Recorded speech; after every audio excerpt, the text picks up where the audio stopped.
മൂന്നാർ മറ്റൊരു ശൈത്യകാലത്തെ വരവേൽക്കാൻ ഒരുങ്ങുമ്പോൾ ഇന്നത്തെ നമ്മുടെ യാത്ര മൂന്നാറിലെ പൗരാണികമായ CSI ക്രൈസ്റ്റ് ചർച്ച് കാണുവാനാണ്. 1910 അതായത് 115 വർഷങ്ങൾക്ക് മുൻപ് ബ്രിട്ടീഷുകാർ പണിതതാണ് ഈ സ്കോട്ടിഷ് മാതൃകയിലുള്ള ചരിത്ര നിർമ്മിതി. ഒരുപാട് സവിശേഷതകൾ നിറഞ്ഞതാണ് കുന്നിൻ മുകളിലെ ഈ ദേവാലയം.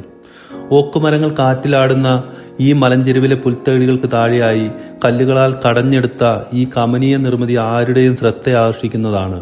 നൂറ്റാണ്ടിനു മുൻപ് ബ്രിട്ടീഷുകാർ ഇംഗ്ലണ്ടിൽ നിന്നും കൊണ്ടുവന്ന പള്ളിമണി ഇപ്പോഴും മൂന്നാറിന്റെ സന്ധികളെ പ്രാർത്ഥനാനിരതമാക്കിക്കൊണ്ട് ഈ പള്ളി ഗോപുരത്തിന്റെ മുകളിൽ തൂങ്ങിയാടുന്നുണ്ട്. അതുപോലെ ബ്രിട്ടീഷുകാർ അന്ന് കടൽ കടത്തി കൊണ്ടുവന്ന പിയാനോ ഉൾപ്പെടെയുള്ള സംഗീത ഉപകരണങ്ങളും ഇന്നും പള്ളിക്കകത്ത് കരുതലോടെ സൂക്ഷിച്ചിരിക്കുന്നു. പള്ളിക്ക് പുറത്തെ ഇലക്ട്രിക് പോസ്റ്റുകളിൽ ചിലത് പണ്ടത്തെ തകർന്നുപോയ കുണ്ടളവാലി റെയിൽവേ ലൈനിന്റെ ഉരുക്ക് പാളികളാൽ നിർമ്മിച്ചതാണ്. അങ്ങനെ ഒരുപാട് പ്രത്യേകതകൾ നിറഞ്ഞതാണ് ഈ വിശുദ്ധമായ ദേവാലയവും പരിസരവും. ഇവിടുത്തെ കുന്നിൻ മുകളിലാണ് പ്രണയിച്ചു കൊതി തീരാതെ മരണത്തെ പുൽകിയ എലനോർ ഇസബൽ മേയുടെ ശവകുടീരമുള്ളത്. ഓക്കുമരങ്ങൾക്കിടയിലൂടെ കുതിരവണ്ടികൾ പാഞ്ഞിരുന്ന പാതകൾ കടന്ന് നമുക്ക് ഈ പ്രണയത്തിന്റെ നിത്യസ്മാരകത്തിനടുത്തെത്താവുന്നതാണ്.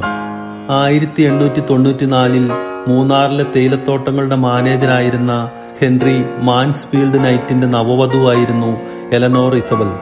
തന്റെ പ്രിയതമന്റെ കയ്യും പിടിച്ച് മൂന്നാറിൽ വന്ന ഇസബൽ ഇവിടുത്തെ പ്രകൃതിയുടെ മനോഹാരിത കണ്ട് അതിശയിച്ചു പോയി.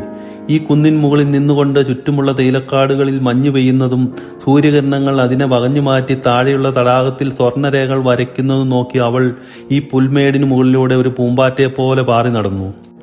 തന്റെ പ്രിയപ്പെട്ട ഹെൻറിയുടെ ചെവിയിൽ അവൾ പ്രണയാതുരമായി പറഞ്ഞു, ഭൂമിയിൽ ഒരു സ്വർഗമുണ്ടെങ്കിൽ അതിവിടെയാണ്. ഞാൻ മരിച്ചാൽ എന്നെ ഇവിടെ തന്നെ അടക്കം ചെയ്യണം. ആ തമാശ കേട്ട് ചെറുചിരിയോടെ തലയാട്ടിക്കൊണ്ട് ഹെൻറി അവളുടെ കൈയും പിടിച്ച് മലയിറങ്ങി.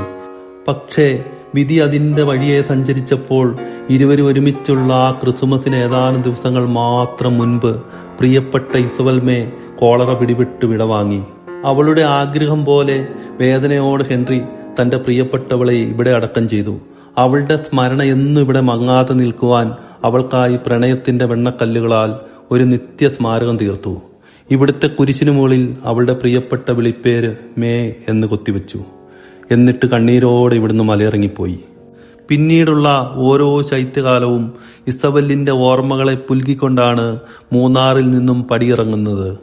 മൂന്നാറിലെ ഈ പവിത്രമായ പള്ളിമുറ്റത്ത് ചരിത്രം ഉറങ്ങുകയല്ല, ഉണർന്നിരിക്കുകയാണ്. പ്രിയപ്പെട്ട ഇസബലിന്റെ പ്രണയത്തെക്കുറിച്ച് ഓരോ സഞ്ചാരിയോടും പറയുവാനായി, അവരുടെ ഹൃദയത്തിന്റെ ചരിത്രത്താളുകളിൽ ചേർക്കുവാനായി. അപ്പോൾ മറ്റൊരു സ്ഥലത്തെ വിശേഷങ്ങളുമായി വീണ്ടും നമുക്ക് കണ്ടുമുട്ടാം.